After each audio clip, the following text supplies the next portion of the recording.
सोचिए, जब जब बहुजन समाज के लोग बाबा साहब के सम्मान की बात करते हैं तो मनुवादियों के पेट में दर्द होना शुरू हो जाता है। या यूं कहें कि बहुजन समाज के अस्तित्व को जैसे ही बचाने की बहुजन समाज के नेता प्रयास करते हैं तो कुछ पोगा पंडित आगे आकर उलूल जुलूल बयान देकर सुर्खियां बटोरने का काम करते हैं। किस तरीके से चंद्रशेखर आजाद के लिए अभद्र भाषा का इस्तेमाल किया जा रहा है और उनको जान से मारने की धमकियां लगातार दी जाती हैं। बात कोई पहली बार नहीं हुई है। जहां जहां आप देखेंगे बहुजन समाज के लोग, जहां युवा खासकर एक्टिव है, वहां पर उनको डराने का प्रयास किया जाता है। कितना बड़ा प्रोपेगेंडा चलाया गया था कि संविधान निर्माता फलना चिलना है। बाबा साहब का सरेआम अपमान किया जा रहा था, लेकिन शुक्र मनाइए कि मध्य प्रदेश सरकार ने कम से कम देर से ही सही अपनी आंखें खोलने का प्रयास तो किया।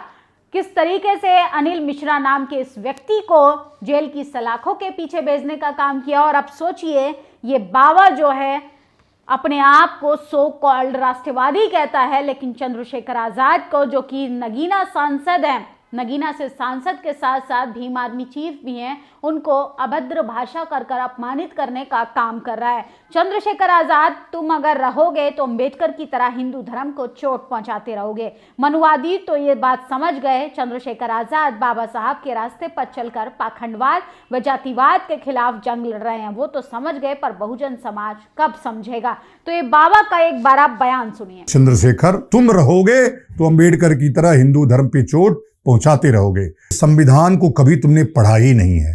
तुम्हारी डिग्रियां भी ऐरी गहरी वैसी ही हैं जैसे अंबेडकर की डिग्री है। जितने अंबेडकर जैसे वकील थे, तुम भी वैसे ही वकील हो। तो सुना आपने, ये चंद्रशेखर आजाद को ज्ञान दे रहा है। अरे हम अपने अधिकारों पर बात करते हैं, संविधान न्याय की बात करते हैं, संवैधानिक अधिकारों की बात करते हैं। इसमें हिंदू धर्म का या हिंदुओं के तमाम कुछ नफरती एक्टिव गैंग का अपमान कैसे हो जाता है? अगर हम चाहते हैं कि समानता को बढ़ावा मिले, अगर हम चाहते हैं सबको समान शिक्षा, समान अधिकार मिले, इसमें हिंदू धर्म का कहाँ अपमान हो जाता है? इस पर बात और विचार दोनों होना चाहिए। फिलहाल चंद्रशेखर आजाद को कह रहा है कि चंद्रशेखर आजाद जब तक रहेंगे हिंदू धर्म को चोट पहुंचाते रहेंगे, क्योंकि चंद्रशेखर आजाद मुखर होकर पाखंडवाद की नींव को हिलाने का काम करते हैं, जो तमाम महापुरुषों ने काम किया। पेरियार रामास्वामी ने किया, बाबा साहब ने किया, यहां तक कि गौतम बुद्ध भी पाखंडवाद के खिलाफ थे। लेकिन अगर आप अमरूद को अमरूद बोलोगे इस देश में तो वो अपराध माना जाएगा, पाखंड को पाखंड बोलोगे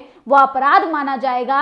और किस तरीके से आपको झांसे में घुमा घुमा कर इस देश में गुमराह किया जा रहा है, उतना ही बड़ा उसका गुणगान होगा। जरूरी मुद्दों पर किसी को बात नहीं करनी है। देश के टीवी अखबारों से लेकर तमाम सत्ताधारी लोग धर्म के नाम पर राजनीतिक रोटियां सेकने का काम तो करते हैं। जब से योगी आदित्यनाथ उत्तर प्रदेश के मुख्यमंत्री बने हैं, तमाम ऐसे बाबाओं को राजनीति में सुनहरा अवसर देखने के सपने देखने लगे हैं। उन्हें लगता है कि बाबा साहब का अपमान करो तो वो राजनीति में चले जाएंगे, बाबा साहब को गाली दो तो वो राजनीति में चले जाएंगे, बहुजन समाज के नेताओं को डराओ तो वो राजनीति में चला जाएंगे। असल में वो सबसे बड़े गलत फहमी में है, सबसे बड़े वो अंधभक्त हैं जो नहीं चाहते हैं कि इस देश में संविधान को पूर्ण रूप से लागू किया जाए। और ये तस्वीरें देखिए, चीख चीख कर बिहार के सिस्टम का पोल खोलती हुई दिखाई दे रही है। बिहार के हेल्थ मिनिस्टर कहा है इस देश की डबल इंजन सरकार पूरे तरीके से फेल हो चुकी है।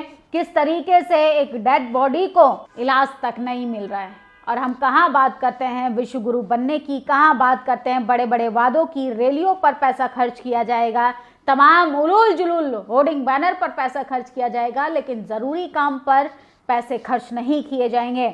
और गुजरात में मोदी जी की रैली में खर्च हुआ आदिवासी विकास फंड का 50 करोड़। आम आदमी पार्टी के डेडियापाड़ा के विधायक चेतर वसाया ने प्रशासन से प्रधानमंत्री नरेंद्र मोदी के डेडियापाड़ा कार्यक्रम पर हुए खर्च का पूरा हिसाब मांगा था। जवाब में हर विभाग का खर्च करोड़ों में बताया गया। उन्होंने कहा कि मंडप पर करीब 7 करोड़, डोम पर 3 करोड़, स्टेज पर 5 करोड़, चाय नाश्ते पर 2 करोड़, बसों पर 7 करोड़ रुपए खर्च हुए हैं। इसके अलावा बैनर, टॉयलेट, होटल, खाने पीने पर भी करोड़ों रुपए खर्च किए गए हैं। चेतर बसावा ने सवाल उठाया कि एक तरफ बच्चों की छात्रवृत्ति यानी स्कॉलरशिप स्किल सेल की सहायता बंद कर दी गई है। वहीं दूसरी तरफ आदिवासी विकास ग्रांट के 50 करोड़ रुपए इस तरह से बेकार खर्च कर दिए गए। ये फंड गरीब आदिवासियों के विकास के लिए जो फंड आता है उस फंड का गलत इस्तेमाल किया गया। गरीब लोगों के विकास का फंड मोदी अपनी रैलियों में खर्च कर रहे हैं। लानत है ऐसे सत्ताधारियों पर, लानत है ऐसे देश के प्रधानमंत्री पर। और सोचिए, एक सांसद सवाल पूछता है तो कुछ नफरती गुंडे उसके घर पहुंच जाते हैं। संजय सिंह का आप ये बयान सुनिए। आदिवासियों के लिए जो फंड इस्तेमाल होता है उस फंड का इस्तेमाल प्रधानमंत्री की रैली के लिए किया गया। करीब करीब 12,000 बच्चे कुपोषण के शिकार हैं। उनके कुपोषण को दूर करने के लिए जिस आदिवासी फंड का इस्तेमाल होना था, उनके इलाके में स्कूल के निर्माण के लिए जो आदिवासी फंड का इस्तेमाल होना था, उनके इलाके में जो अस्पताल के निर्माण के लिए, स्कूल के निर्माण के लिए, सड़कों के निर्माण के लिए, पानी की व्यवस्था के लिए, कुपोषण दूर करने के लिए जो फंड आदिवासी समाज के बच्चों के लिए, उनके भविष्य के लिए इस्तेमाल होना था, वो फंड प्रधानमंत्री की रैली में खर्च कर दिया गया। और जी हां, ऐसी आलीशान रैली कि आपको खर्चे सुनकर यकीन नहीं होगा। 2 करोड़ रुपए तो टॉयलेट के इंतजाम में खर्च कर दिए गए, 7 करोड़ रुपए मंडप के इंतजाम में खर्च कर दिए गए, 5 करोड़ रुपए स्टेज बनाने के लिए खर्च कर दिए गए, 3 करोड़ रुपए डोम बनाने के लिए खर्च कर दिए गए। आप कल्पना कीजिए कितनी आलीशान रैली प्रधानमंत्री जी के लिए आयोजित की गई। करोड़ों रुपए, करीब करीब 7 करोड़ रुपए बस के खर्च के ऊपर किया गया, बसों के ऊपर खर्च किया गया जिससे लोगों को वहां पे लाया जा सके। ये क्या हो रहा है इस देश में? ये क्या हो रहा है गुजरात में? क्या आदिवासी समाज के लोगों को सम्मान से जीने का हक नहीं? हमारे विधायक ने जब सरकारी अधिकारियों की मीटिंग में पूछा, बच्चों के कुपोषण को दूर करने के लिए आप पैसा क्यों नहीं खर्च करते? सरकार कहती है पैसा नहीं है। बीजेपी की सरकार वहां कह रही है पैसा नहीं है। वो पैसा कहां जा रहा है? वो पैसा जा रहा है प्रधानमंत्री की रैलियों में। तो सुना आपने, तो ये है देश के विकास करने वाली विकासशील पार्टी का काम। आपको जुमलों में विकास दिखाया जाएगा, लेकिन जमीनी हकीकत पर आदिवासियों का फंड जो है वो रैलियों में खर्च किया जा रहा है। और व्हील चेयर पर बिठाया गया, फोटोबाजी हुई, दिव्यांग खड़ा होकर चलने लगा। ये सिर्फ और सिर्फ बीजेपी विधायक का आशीर्वाद है जो दिव्यांग व्यक्ति अपनी टांग पर चलने लगा। वीडियो उत्तर प्रदेश के सुल्तानपुर का है। सोचिए कितने भ्रष्ट लोग हैं ये, कि एक दिव्यांग लोगों का भी दर्द का मजाक बना रहे हैं। फोटो कराएंगे किस तरीके से? अगर झाड़ू लगाते हुए फोटो खिंचाएंगे तो पहले कबाड़ा खुद डालेंगे, फिर कचरा को उठाने का नाटक करेंगे। उसी तरीके से एक दिव्यांग को व्हील चेयर पर बिठाकर नाटकबाजी की जा रही है। लेकिन क्या करें, कैमरा ऑन रह गया और मंत्री जी की पोल पट्टी सब खुली की खुली रह गई। ये सिर्फ और सिर्फ बीजेपी में ही आपको देखने के लिए मिलेगा। और भाजपा राज में नफरत, महंगाई, बेरोजगारी, भ्रष्टाचार, बेहताशा बढ़ रही है, बाकी सब घट रहा है।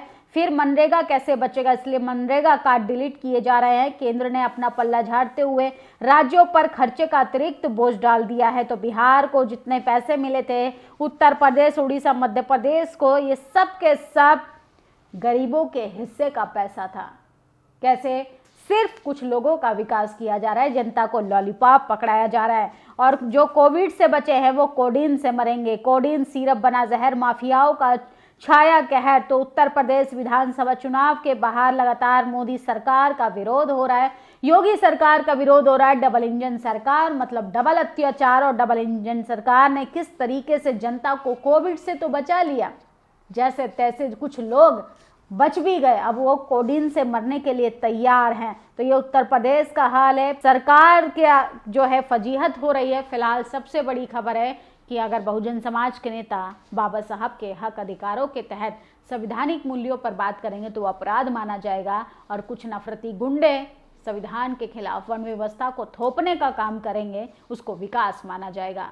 आदिवासियों का हक अधिकार खा लिया जा रहा है। सोचिए, स्कूलों में स्कॉलरशिप गायब है, स्कूलों का फीस वसूली हो रही है, कुछ स्कूलों पर ताला लगाया जा रहा है, अस्पतालों में अवैध गोरख धंधा बनाया जा रहा है। इस देश में ये तमाम चीज़ें हो रही हैं, लेकिन किसी को नहीं दिखाई दे रही।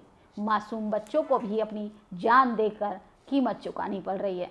कोविड से बचने वाले अब कोडीन से मर रहे हैं। आप लोगों की क्या प्रतिक्रिया, अपनी राय जरूर दीजिएगा। शुक्रिया। दस्तक की आपसे गुजारिश है कि अगर इसको बचाना चाहते हैं तो नेशनल दस्तक को सब्सक्राइब करने के लिए रेड कलर के सब्सक्राइब बटन को दबाएं, फिर बेल आइकन की घंटी दबाएं। नेशनल दस्तक को बचाने के लिए बहुत जरूरी है कि हर खबर को शेयर करें, लाइक करें, कमेंट जरूर करें।